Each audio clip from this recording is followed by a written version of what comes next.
আগের বাড়ি ঘুমাচ্ছিল, খাইয়ে গেলাম। হ্যাঁ, তখন একটু ছোট ছিল, এখন অনেকটাই ছোট। হ্যাঁ, অনেকটাই ছোট ছিল। সকালবেলায় আমাদের এখানে মিউনিসিপ্যালিটি থেকে আদিকে পোলিও দিতে এসছে, পালস পোলিও যেটা। তো ডাক্তারবাবুকে ফোন করলাম, ডাক্তারবাবু বললো হ্যাঁ নিয়ে নাও। তাই বললাম যে ঠিক আছে আপনি তাহলে দিয়ে দিন। উনি আগেও একবার এসেছিলেন আদিকে পোলিও দেওয়ার জন্য।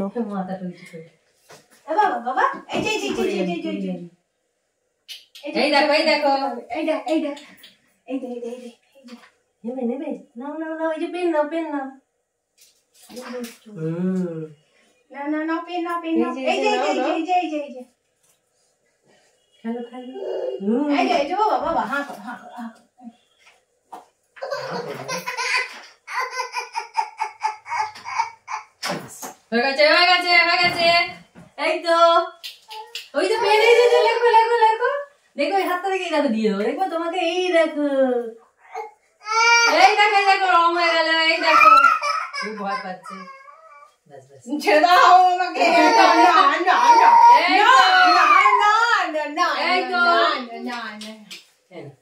নেবে দু ফোঁটা, এক ফোঁটা নষ্ট হয়েছে। না, দু ফোঁটাই পড়েছে, এক ফোঁটা সাইডে গেছে, দু ফোঁটাই মুখে পড়েছে। আর না না না, ওটা না। টাটা করে দাও আন্টিকে, একটু টাটা করে দাও।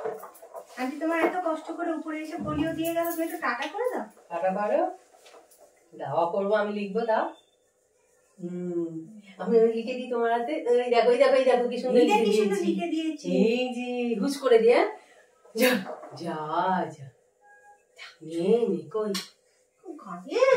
কাঁদতে আছে নাকি বাবু? গুড মর্নিং বন্ধুরা, আশা করছি আপনারা সবাই খুব ভালো আছেন। আর অনুরোধ রইল ব্লগটা শেষ অবধি পাশে থাকবেন। আজকে একটু উচ্ছে আলু ভাজা করব, একটু অন্যরকমভাবে। প্রথমে রসুন কুচি তেলেতে দিয়ে একটু হালকা করে ভেজে নিলাম, তারপর উচ্ছে আর আলুটা একসাথে দিয়ে নুন আর হলুদ দিয়ে ভালো করে ভেজে নেব। লাস্টে পেঁয়াজ আর কাঁচা লঙ্কা কুচি দিয়ে গ্যাস একদম ফুল করে তাড়াতাড়ি করে নেড়ে নামিয়ে নেব। খেতে খুব ভালো লাগবে, একদিন এরমভাবে খেয়ে দেখবেন। আর এই যে মশলাটা করছি, এটা হলো তেলকই করব, একদম গ্রাম বাংলার পদ্ধতিতে। আদা, বেশ করে শুকনো লঙ্কা আর অনেকটা জিরে, গোটা জিরে ভালো করে পেস্ট করে নেব মিহি করে।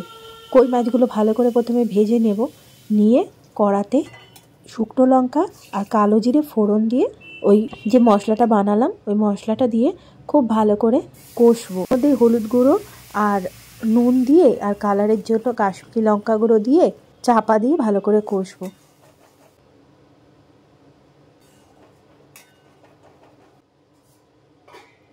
এদিকে দেখুন আবার আজকে সকাল থেকে আমার বাড়িতে লোক এসেই যাচ্ছে। আবার আদির একটা পার্সেল এসছে। আমি তো পার্সেলটা দেখে প্রথমে বুঝতেই পারিনি এটা কি আছে। লোকটাকে জিজ্ঞেস করতে বললো এটার মধ্যে ন্যাপি রয়েছে। জানি না এটার মধ্যে কত ন্যাপি রয়েছে, একটা মানুষ ধরে যাবে। এদিকে দেখুন আমার মশলাটা ভালো করে কষে গেছে, আর এটা আর একটুখানি কষবো। এদিকে আদির আজকে সব কিছু সবজি দিয়ে পনিরের ঝোল করেছি, সেটাও হয়ে গেছে।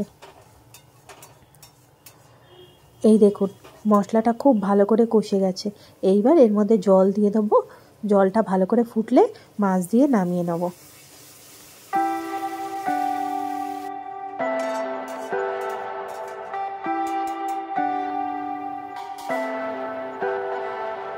Leave me, baby, don't wanna fall again. This just hurt me. Just think about it, but you hold me like you don't wanna break. I need some space. Just think about it, maybe separate is better. I will love you till forever.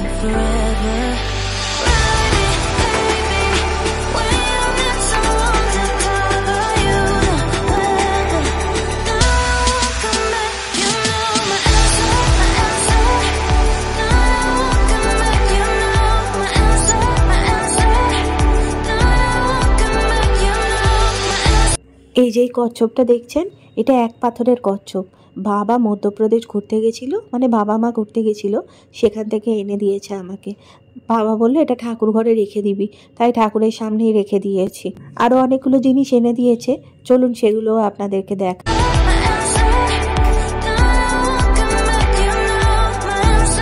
এই যে স্টিলের বাটিটা দেখছেন, এরকম দুটো এনে দিয়েছে, আর ওই দুটো একটা একটা করে, মানে মোট 4টে বাটি এনে দিয়েছে।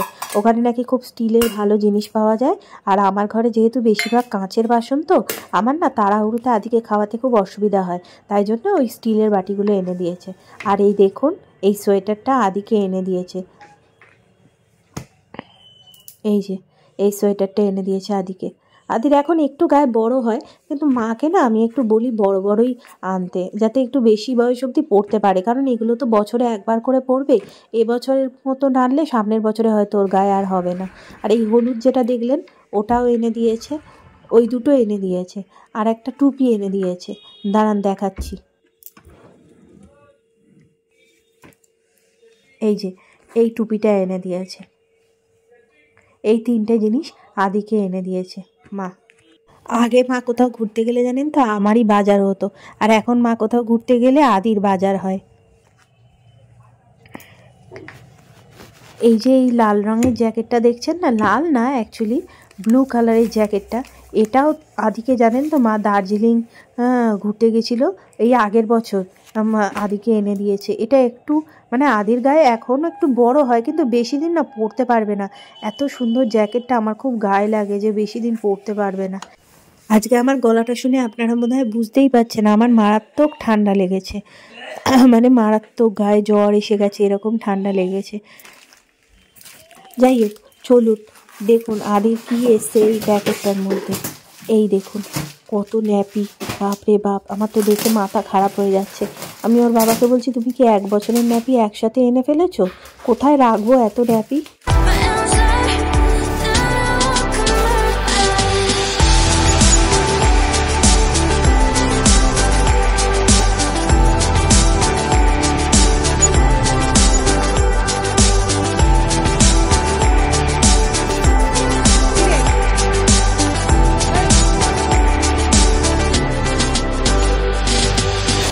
আদির বাবা ব্লিঙ্কিট থেকে কিছু অর্ডার করেছে, দেখি কি এসছে প্যাকেটটাতে।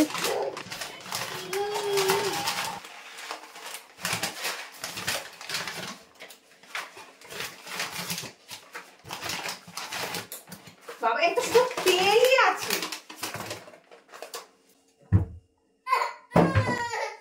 আবার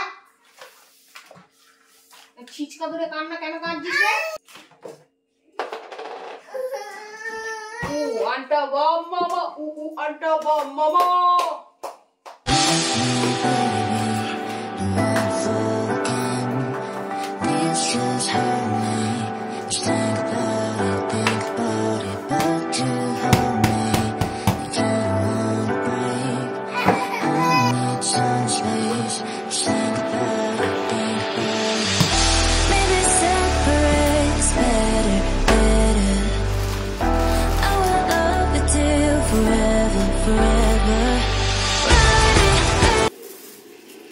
কারি পাতা এনেছো কেন?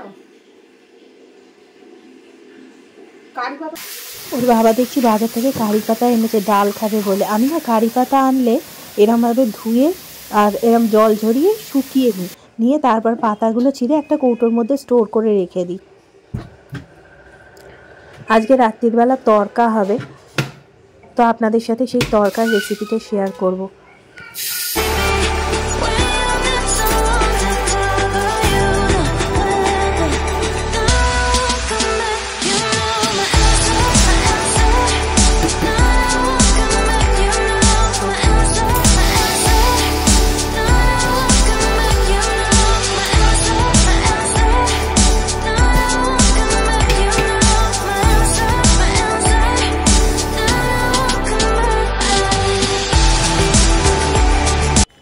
তরকার ডালটাকে খুব ভালোভাবে ধুয়ে নুন আর 2 ফোঁটা তেল দিয়ে প্রেসার কুকারে সিদ্ধ চাপিয়ে দেবো জল দিয়ে।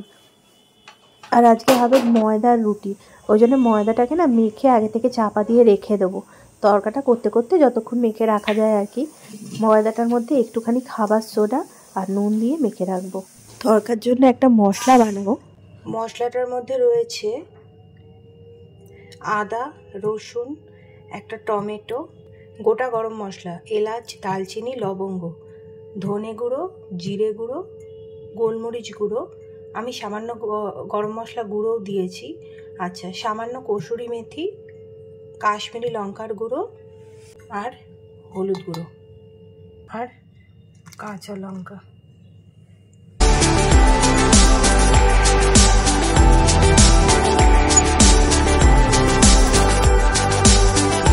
তরকাটা করার জন্য প্রথমে কড়াতে শুকনো লঙ্কা আর তেজপাতা দিয়ে একটু নেড়ে নেব।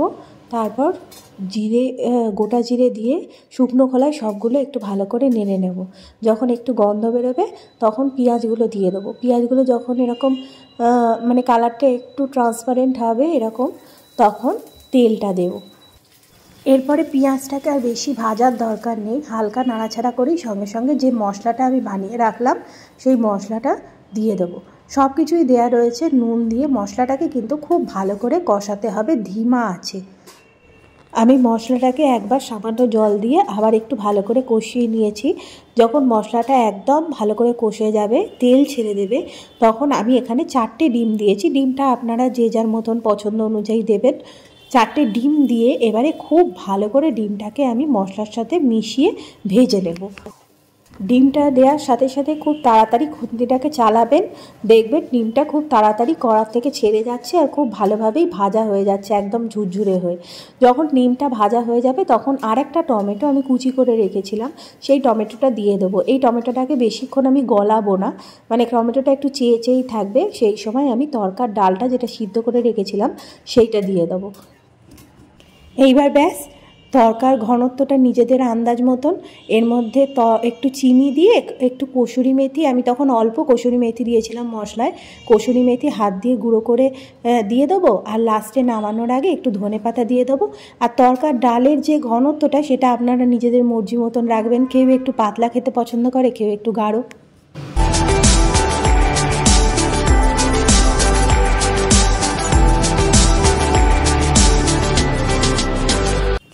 আর ব্যাস, ময়দা রুটিটা করলে আজকের মতন রান্না শেষ। আমাদের বাড়িতে সেরকমভাবে ময়দা আসে না, মানে ময়দাটা চলে না। আমাদের লুচি হলো আটার লুচি হয়, কিন্তু জানি না কেন হঠাৎ করে কোথাও মনে হয় দেখেছে, বললো আমার ময়দার রুটি খেতে ইচ্ছে করছে।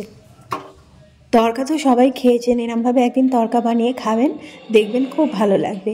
যাই হোক, আজকে রাতের ডিনার শসা, তরকা, আমের আচার, ময়দার রুটি। তাহলে আজকের মতো ব্লগটা এখানেই শেষ করছি। সবাই খুব ভালো থাকবেন, সুস্থ থাকবেন আর সব সময় হাসতে থাকবেন। যদি ব্লগটা ভালো লাগে তাহলে লাইক, কমেন্ট, শেয়ার করবেন। আর যদি একটু বেশি ভালো লাগে তাহলে জানেন তো, সাবস্ক্রাইব।